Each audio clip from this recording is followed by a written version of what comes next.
UKLO 1 year masters. No IELTS required up to 5 years visa. High visa success rate. Welcome to hit TV. ఈ రోజు మనతో wealthy Chakradhar గారు ఉన్నారు. నమస్కారం sir. Chakradhar గారు, ఈ ఎపిసోడ్లో మనము పిఎంఎస్లో మనకు మ్యూచువల్ ఫండ్స్ కంటే బెటర్ రిటర్న్స్ ఎందుకు వస్తాయి ఒకసారి డిస్కస్ చేద్దాం. ఎందుకంటే చాలామంది ఈ మధ్య మ్యూచువల్ ఫండ్స్తో పాటు ఇంకా మంచి కార్పస్ ఉన్న వాళ్ళు పిఎంఎస్లో కూడా ఇన్వెస్ట్మెంట్ చేయడానికి ఇంట్రెస్ట్ చూపిస్తున్నారు. అందులో మనకు రిటర్న్స్ కూడా కంపేర్ చేసుకుంటే కొన్ని ఫండ్ హౌసెస్లో ఎక్కువనే వస్తున్నాయి. అలాంటప్పుడు ఎందుకు అక్కడ మనకు పిఎంఎస్లో వస్తున్నాయి ఎక్కువగా, మ్యూచువల్ ఫండ్స్లో ఎందుకు రావట్లేదు ఒకసారి చెప్పండి.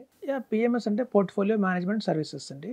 మీరు చూడండి, మనకు ఎగ్జాంపుల్ తీసుకుందాం, ఒక వారన్ బఫెట్ కావచ్చు, రాకేష్ జుంజున్వాలా కావచ్చు, అలాగే వీళ్ళందరూ కూడా కోటీశ్వర్లు అయ్యారు అంటే కేవలం స్టాక్స్తో ఇన్వెస్ట్ చేసి, డైరెక్ట్ స్టాక్స్లో మ్యూచువల్ ఫండ్స్ ద్వారా కాదు. మీరు ఎంత టాప్ ఇన్వెస్టర్స్ ఇండియా టైప్ చేయండి గూగుల్లో, వచ్చే వాళ్ళందరూ కూడా స్టాక్స్ మీద ఇన్వెస్ట్మెంట్ చేసిన వాళ్ళే వస్తారు.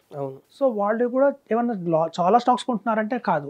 మీకు తెలుసు, రాకేష్ జుంజున్వాలా ఒక టైటాన్ షేర్తో చాలా కోట్లు సంపాదించాడు. సో ఒక మంచి స్టాక్ని కనుక మనం క్యాచ్ చేయగలిగితే అది మనకి కోటీశ్వరులు చేస్తుంది. సో ఎప్పుడు నెంబర్ ఆఫ్ స్టాక్స్ ఎక్కువ ఉన్నాయని కాదండి, క్వాలిటీ ఉన్నాయా లేదా చూడాలి. సో ఇప్పుడు చూస్తే ఇప్పుడు మ్యూచువల్ ఫండ్స్కి వద్దాం. మ్యూచువల్ ఫండ్స్ జరుగుతున్న ఒక మిస్టేక్ ఏంటంటే, మీకు తెలియకుండా మనం ఒక 5 ఫండ్స్లో ఇన్వెస్ట్ చేస్తాం. అందులో లార్జ్ క్యాప్ ఉంటాయి, మిడ్ క్యాప్ ఉంటాయి, స్మాల్ క్యాప్, థీమాటిక్, అలా ఒక 5 ఫండ్స్. మీరు ఇన్వెస్ట్ చేసిన ప్రతి ఒక్క గూగుల్లోకి వెళ్ళి సెర్చ్ చేసి వాటి పోర్ట్ఫోలియో కనుక మనం డౌన్లోడ్ చేసుకుంటే, అంటే వాళ్ళు ఏ స్టాక్స్లో పెట్టారని డౌన్లోడ్ చేసుకుంటే, ఉన్న 5 ఫండ్స్ని మేము పెట్టుకుంటే ఒక ఫండ్లో 120 స్టాక్స్, ఒక ఫండ్లో 150 stocks, Nippon India small cap లాంటి దాంట్లో 200 స్టాక్స్ కూడా ఉంటాయి.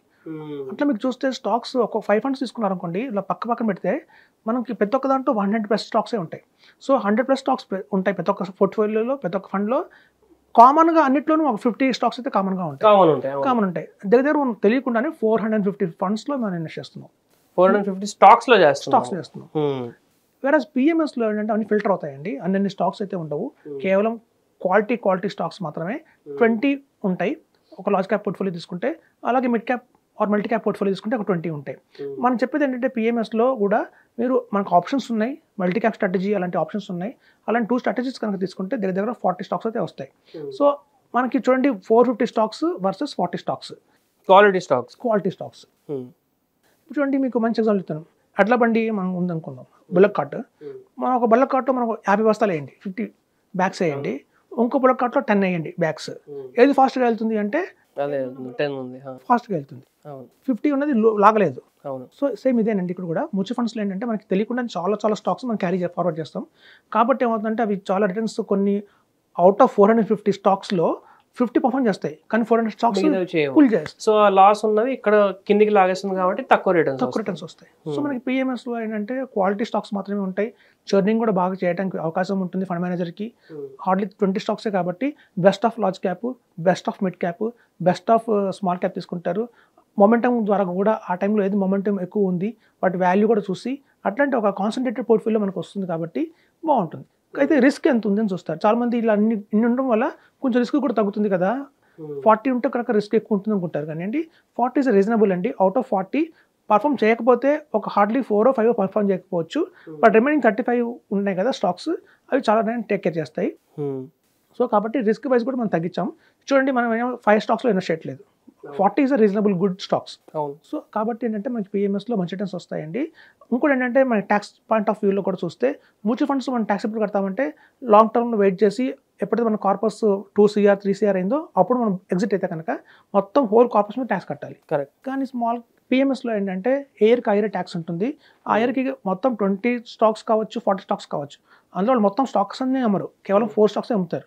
కాబట్టి రీజనబుల్లీ గుడ్ స్టాక్స్ అమ్ముతారు. కాబట్టి మనకి ఏంటంటే ఆ టైంకి ఆ ఇయర్కి వాల్యుయేషన్స్ ఇస్తారు. తీసిన తర్వాత మీకు 1.25 lakh దాకా లాంగ్ టర్మ్లో మనకి ఎగ్జంప్షన్ ఉంది. సో ఎగ్జంప్షన్ పోయిన తర్వాత బ్యాలెన్స్ మీద మనం ట్యాక్స్ కట్టాలి. కాబట్టి చాలా తక్కువ ట్యాక్స్ కడతాము. సో పిఎంఎస్లో is good, all time good అండి. అందుకే చాలామంది కూడా మొగ్గు చూపిస్తున్నారు, దీని మీద అర్థం చేసుకుంటున్నారు. చూడండి, కాన్సెప్ట్స్ని అర్థం చేసుకోవాలి. ఎవరైతే ఈక్విటీ మార్కెట్లో నిజంగా రిటర్న్స్ కావాలి మనకి అంటే కనుక కాన్సెప్ట్ అర్థం చేసుకోవాలి. చూడండి, పిల్లలు 2 రకాల పిల్లలు ఉంటారు స్కూల్లో రాసేటప్పుడు. కొంతమంది బట్టి కొట్టి రాస్తారు ఎగ్జామ్, కొంతమంది కాన్సెప్ట్ అర్థం చేసుకొని రాస్తారు. సో మనకి గుడ్ రిజల్ట్ రావాలి అంటే మనం కాన్సెప్ట్ అర్థం చేసుకోవాలి. సో మన ఈక్విటీ మార్కెట్కి ఎందుకు వస్తున్నామంటే స్టాక్స్లో ఇన్వెస్ట్ చేయాలి. ఒక స్టాక్లో నమ్ముకుంటూ ముందుకు పోతే చాలా కష్టం. ఆ స్టాక్ పర్ఫార్మెన్స్ చూడండి, లైక్ మంచి ఎగ్జాంపుల్ చెప్తాను, ఎస్ బ్యాంక్ కావచ్చు, టెక్ మహీంద్రా, సత్యం కంప్యూటర్స్ కావచ్చు, అలాంటి ఐడియా కావచ్చు. అలాంటి స్టాక్స్ని కన్వర్గ్ అయిపోయినాయి. ఒక టైంలో నెంబర్ 1 అవన్నీ. సో లాంగ్ టర్మ్లో మనకు తెలియదు వాళ్ళ భవిష్యత్తు ఏమవుతుందో అని. సో కాబట్టి 1-2 స్టాక్స్ కాకుండా సాలిడ్గా 40 స్టాక్స్ తీసుకుని వెళ్తే కనుక ట్రావెల్ చేస్తే గుడ్ రిటర్న్స్ వస్తాయి. అందుకని ఇప్పుడు అందరూ పిఎంఎస్ కొంచెం ఎక్కువ అవగాహన పెంచుకుంటున్నారు. పిఎంఎస్లో ఇన్వెస్ట్మెంట్ చేస్తే మాత్రం ఎక్సలెంట్ రిటర్న్స్ వస్తాయి కంపేర్ టు మ్యూచువల్ ఫండ్స్. ఇక్కడ ఏంటంటే చాలా స్టాక్స్ ఉంటాయి, అక్కడ లిమిటెడ్ స్టాక్స్ ఉంటాయి. సో ఎక్కువ స్టాక్స్ ఉన్నందు వల్ల ఏమవుతుందంటే ప్రాబ్లం, ఫండ్ మేనేజర్ కూడా జాయిన్ చేయడం కూడా కష్టమవుతుంది. వాళ్ళకి కార్పస్ వచ్చి 25,000 crores 30,000 crores అయిపోయిన తర్వాత బియాండ్ ద లిమిట్ వెళ్ళిపోయాక వాళ్ళ కంట్రోల్లో కూడా ఉండదండి. సో కాబట్టి ఏంటంటే మనకి వర్సెస్ చూస్తే పిఎంఎస్ ఇస్ ద బెస్ట్ అని చెప్పొచ్చు.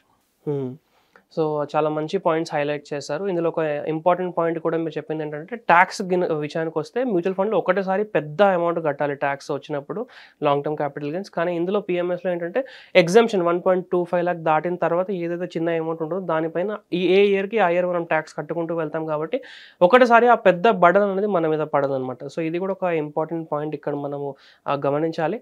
ఇలాంటి ఇంట్రెస్టింగ్ వీడియోస్ కోసం మన ఛానల్ని సబ్స్క్రైబ్ చేసుకోండి, వీడియోని లైక్ చేసి ప్రతి ఒక్కరితో షేర్ చేయండి. Thank you sir. Thank you. Hit TV app ని డౌన్లోడ్ చేసుకోండి. ఇందులో short news, live news, entertainment movies అన్ని అవైలబుల్ గా ఉన్నాయి. Please download Hit TV app. Hit TV app hit TV యాప్ని ఫ్రీగా డౌన్లోడ్ చేసుకోండి.